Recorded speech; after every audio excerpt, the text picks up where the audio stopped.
à toutes et à tous, nous sommes le mercredi 20 octobre 2021. Vous regardez Mosaïque Cristal, merci d'être avec nous. Voici les titres du journal.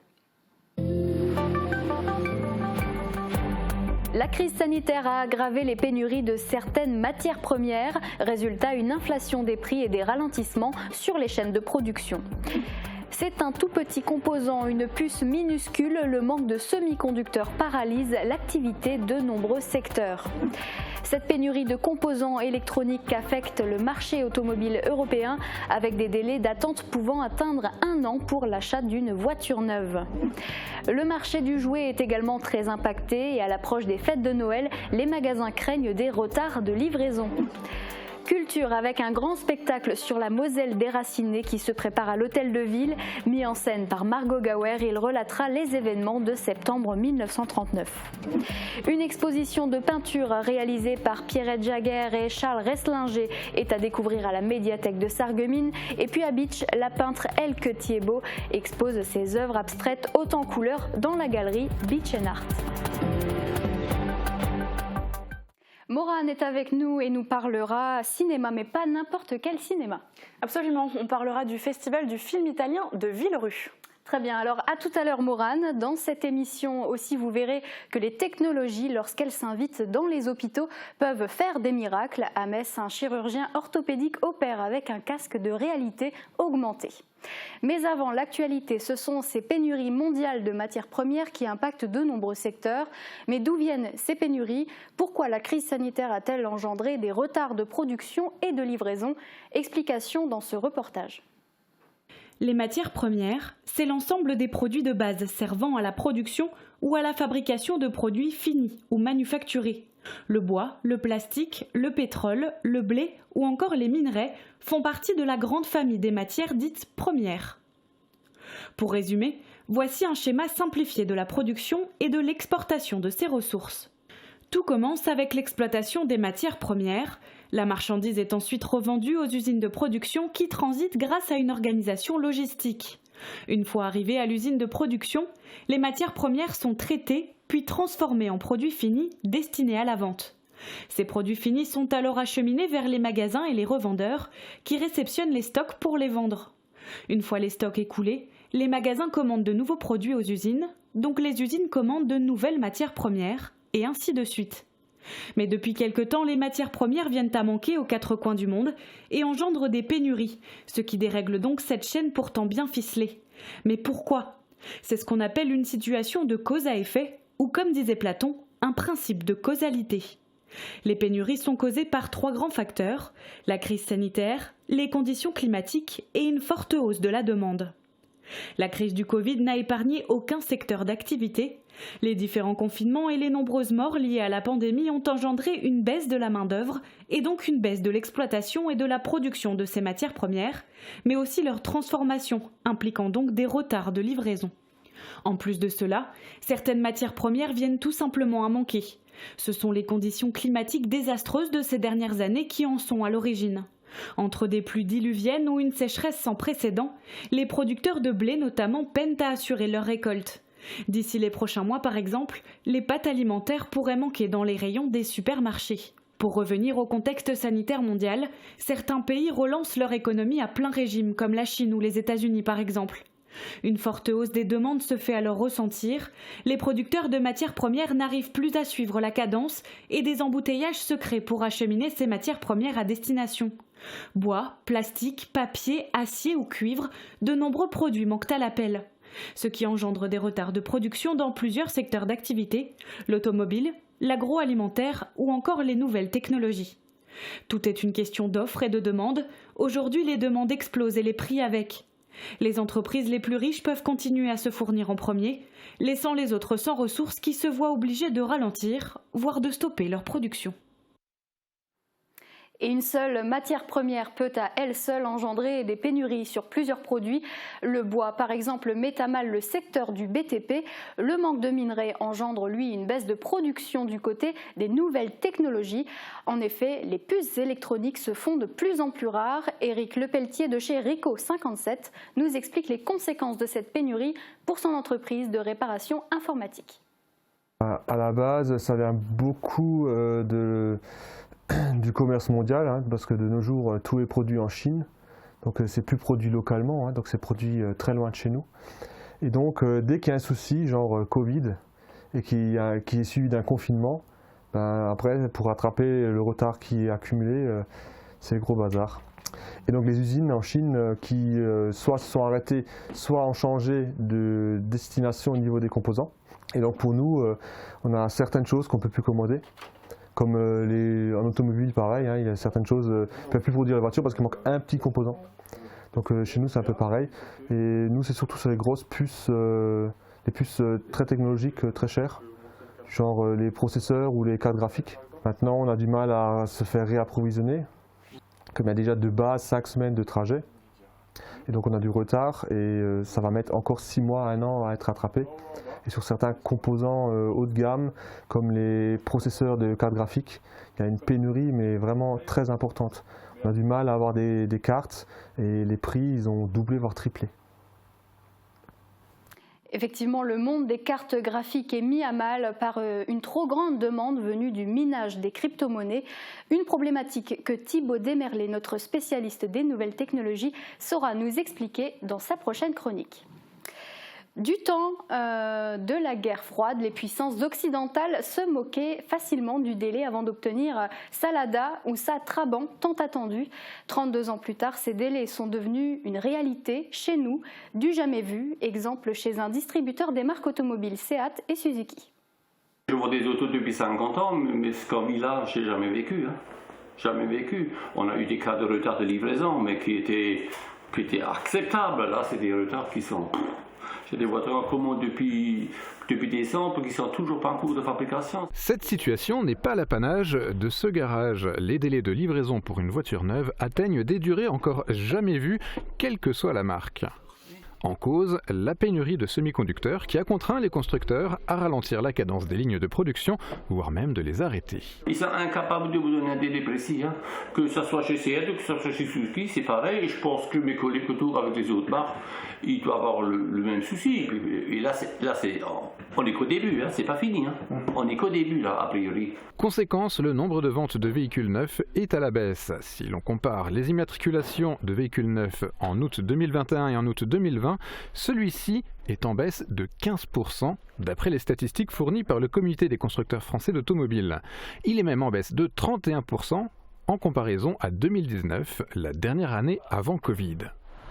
Si les acheteurs se tournent de moins en moins vers des véhicules neufs, cela profite-t-il pour autant aux ventes d'occasion ? C'est assez difficile pour nous de le quantifier parce que le hasard a fait que pendant cette période de pandémie, on a augmenté notre capacité de stockage de véhicules. Donc nos ventes ont augmenté grâce à cette augmentation de volume. Néanmoins, la situation a un impact sur les ventes de voitures d'occasion.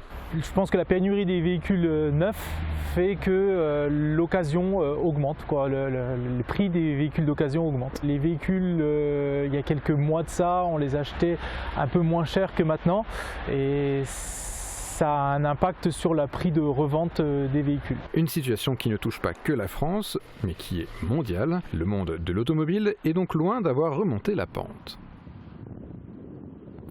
L'automobile, mais aussi le marché du jouet, c'est le 5e plus gros au monde et le 2e en Europe.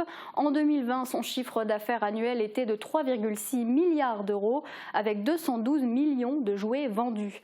Mais après la crise sanitaire et les fermetures obligatoires, les magasins de jouets doivent désormais faire face à un nouveau challenge, les pénuries et les ruptures de stock. Le Père Noël pourra-t-il déposer les cadeaux de tous les enfants sous le sapin ? Maureen Grandcola est allée vérifier. Les pénuries de matières premières menacent désormais les stocks de nombreux magasins. Le secteur du jouet, par exemple, sera inévitablement impacté. Si pour l'instant certains magasins ne connaissent pas de rupture de stock, ils craignent tout de même des retards de livraison. Peut-on déjà parler de pénurie avant la saison ? Il faut nuancer. Crise Covid oblige, usine en Chine à l'arrêt, va forcément y avoir des retards de livraison. Donc c'est le cas de façon générale. Pas que sur le jouet, mais sur tous les biens manufacturés.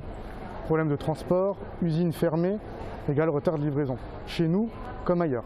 Afin de préparer au mieux cette période de rush, le Cora de Sarreguemines a dû s'organiser. Le magasin a décidé de décaler la mise en rayon des jouets de Noël de quelques semaines pour être sûr de satisfaire ses clients. Côté prix, il ne devrait pas y avoir de hausse significative, du moins pour cette année. Tous les engagements en jouets de Noël, donc là on revient sur les jouets de Noël, sont transmis aux fournisseurs au printemps.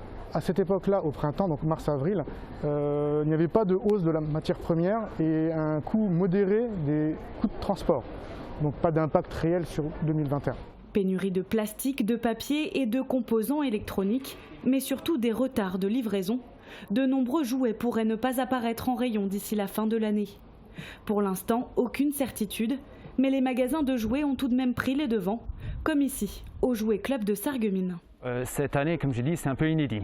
Donc effectivement, avec les ruptures de stock qui seront forcément à prévoir en fin d'année, on a fait rentrer en fait toutes les livraisons plus tôt que d'habitude. Donc déjà au mois d'août, ça a commencé très fort, au mois de septembre, donc pour avoir effectivement l'ensemble du matériel, l'ensemble des produits directement en stock, afin de ne pas avoir de rupture sur la fin d'année. Pas de boule de cristal pour savoir à l'avance quel produit manquera à l'appel, mais un petit conseil pour les consommateurs, si la liste du Père Noël est déjà rédigée, c'est maintenant qu'il faut s'en occuper.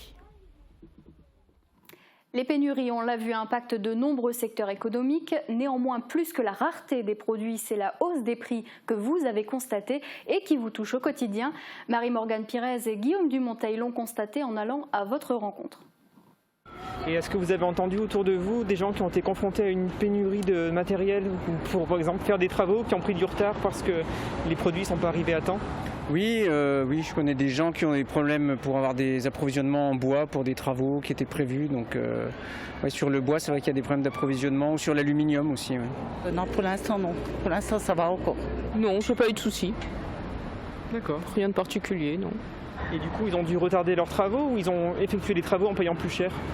Les travaux retardés, c'était mon cas par rapport à l'aluminium. Mes travaux ont été retardés d'un mois, un mois et demi. Et puis pour le bois, oui, le devis finalement s'est révélé plus cher, au final que le premier devis, parce que la matière première étant plus rare, elle était plus chère. On fait un petit reportage sur l'économie post-Covid avec la reprise un peu difficile avec des pénuries ou des hausses des prix. Est-ce que vous avez constaté ce type de phénomène dans vos achats quotidiens ? La hausse des prix, oui. Comme tout le monde, l'augmentation du prix du carburant et puis des matières premières, gaz, électricité. La viande, sur l'essence, sur les fruits et légumes, beaucoup de choses comme ça. On est plutôt classe moyenne, donc on calcule pas vraiment, donc on se rend pas trop compte pour l'instant. Forcément, je roule pas beaucoup. Moi, je viens de Forbach, je cherchais ma petite fille à l'école, après je rentre à Forbach. Après, je bouge plus de la semaine. J'ai pas besoin, pourquoi faire ? Allez, on change de sujet avec de la culture. L'histoire locale monte sur scène. Avec sa nouvelle pièce, le Conservatoire de Sarreguemines revient sur l'évacuation de 1939. Mosaïque Cristal a assisté à l'une des répétitions. Regardez.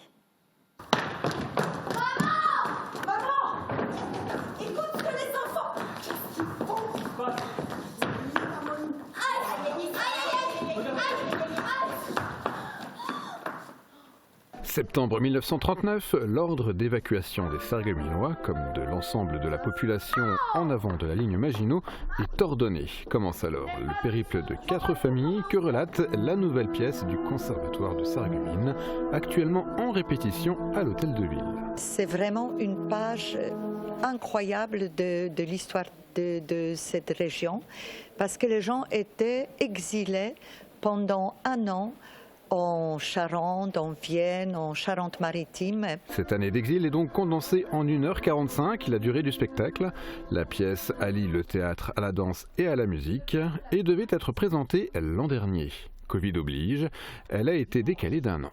C'est vraiment en 6 semaines, en 5 semaines qu'on reprend tout et qu'on a même dû refaire le casting parce que certains sont partis pour faire des études supérieures ou tout simplement ont dû arrêter. Le spectacle 39-40 Exil intérieur, mémoire d'évacués sera présenté dans la salle de l'hôtel de ville de Sarreguemines le 30 octobre dans le cadre de l'événement Moselle déracinée. 2 représentations sont programmées à 15h15 et 19h30.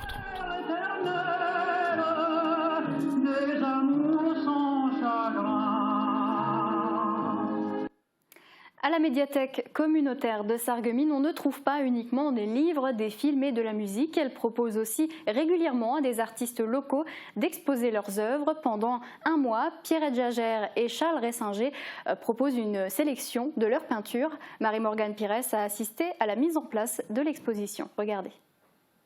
Le hall de la médiathèque se transforme petit à petit en salle d'exposition.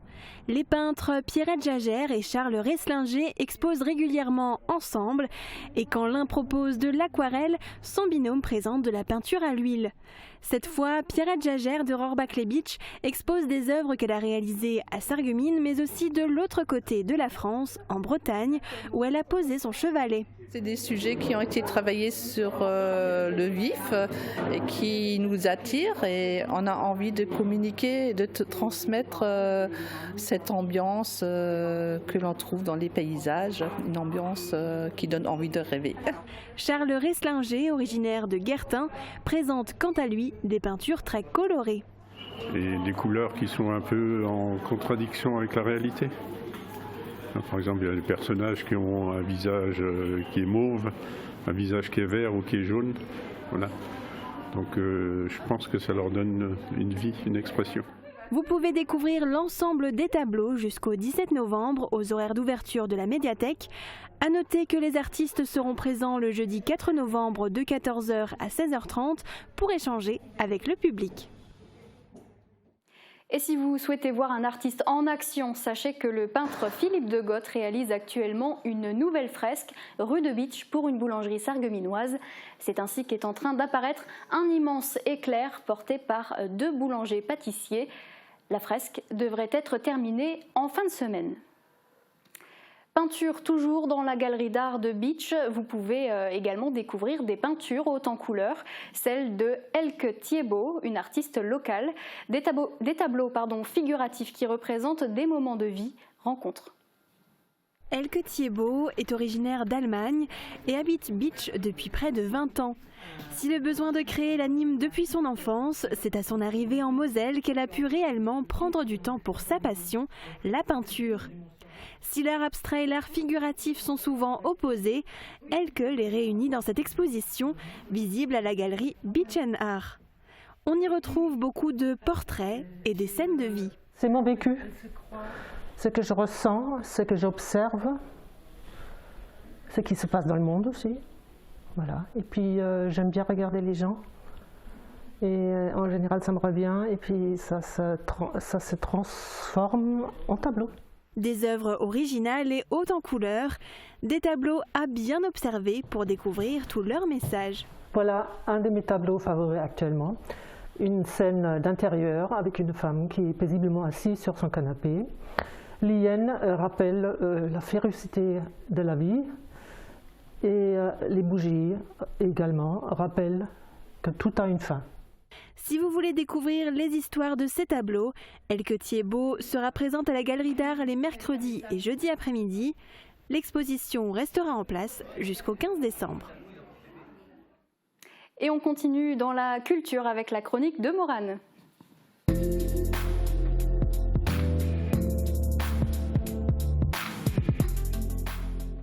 Et Morane, comme d'habitude, tu commences par nous donner des bons plans de sortie. C'est ça, sortez vos agendas. Samedi, on démarre en musique avec le festival Euroclassique qui se poursuit au Pays de Bitche.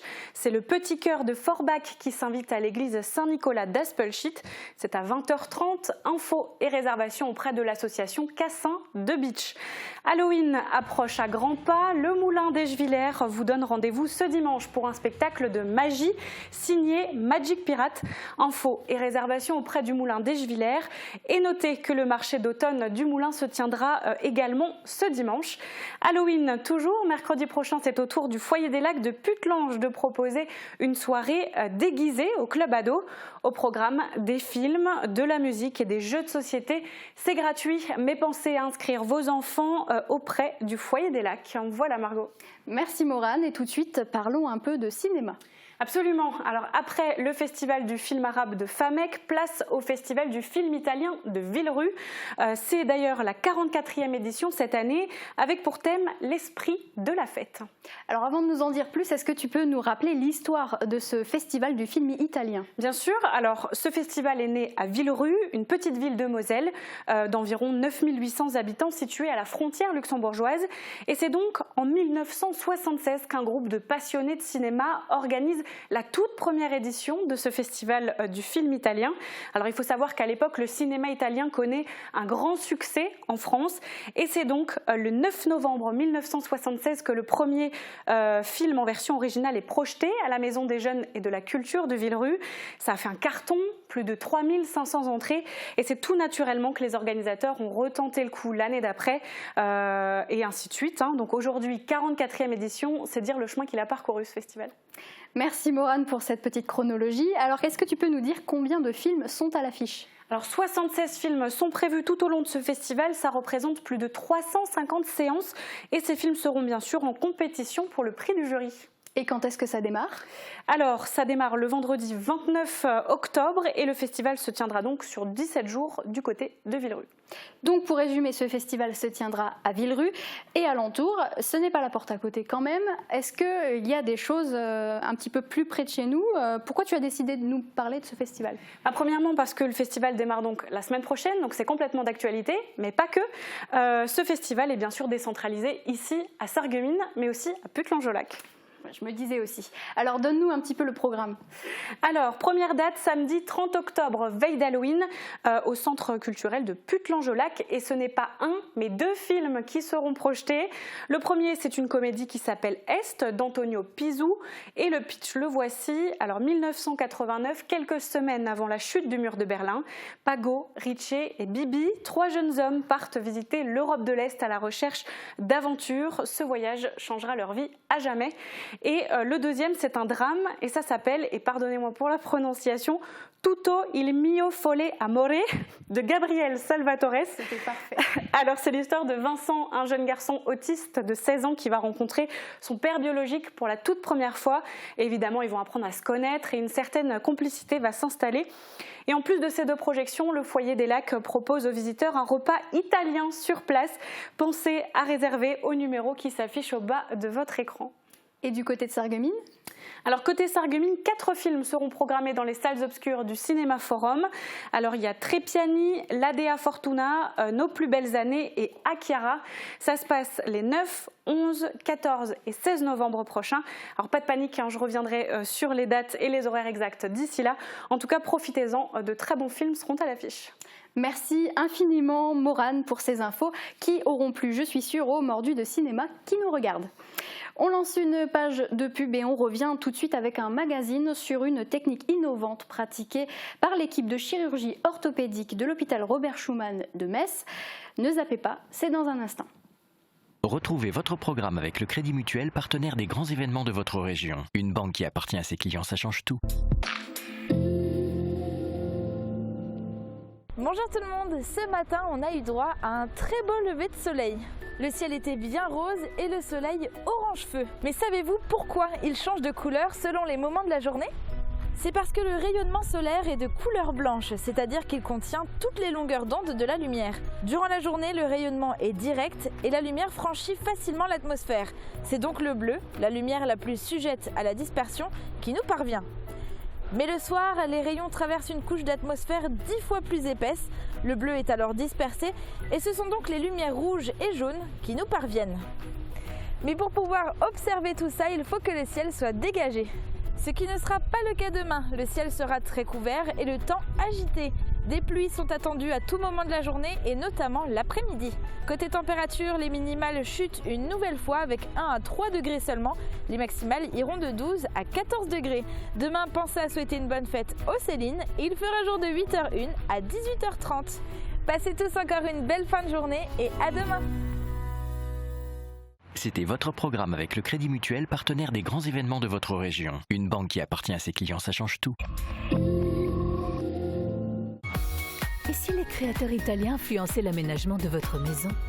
Cuisine, salle de bain, carrelage, Cesa au centre de la Rotonde à Sarreguemines vous propose un vaste choix et un excellent rapport qualité-prix.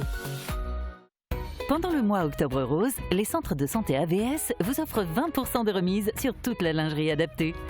Retrouvez aussi des pins, bracelets, sacs et t-shirts pour soutenir la lutte contre le cancer du sein. Pour plus d'informations, contactez vos conseillères au 03 87 95 61 00. AVS Santé, notre métier, vous accompagner. Revivez l'histoire du siège de Beach dans un spectacle historique. À l'Espace Cassin les 5 et 6 novembre à 20h et le 7 novembre à 17h. Les 12 et 13 novembre à 20h et le 14 novembre à 17h. Tarif adulte 15 €. Réservation en ligne sur ville-beach.fr. Résistance à outrance. Un spectacle signé Charlie Dame. L'unité de formation d'apprentis Henri Nominé devient l'unité de formation d'apprentis Michel Roth. Le nouvel UFA Michel Roth, des formations professionnelles par apprentissage dans la restauration, le commerce, l'industrie et les métiers du bâtiment. Une formation, un job, un salaire. Culture des talents, dépassement de soi et excellence. C'est l'UFA Michel Roth. Quand je suis à distance de mon interlocuteur, j'ai du mal à l'entendre malgré mes appareils. Avec vos appareils, on peut coupler le mini-micro. C'est un système qui va vous permettre d'entendre votre interlocuteur à distance, que ce soit par exemple dans un cours de sport ou une conférence ou même lors d'une réunion. Le son passe dans le mini-micro et va directement à vos appareils auditifs.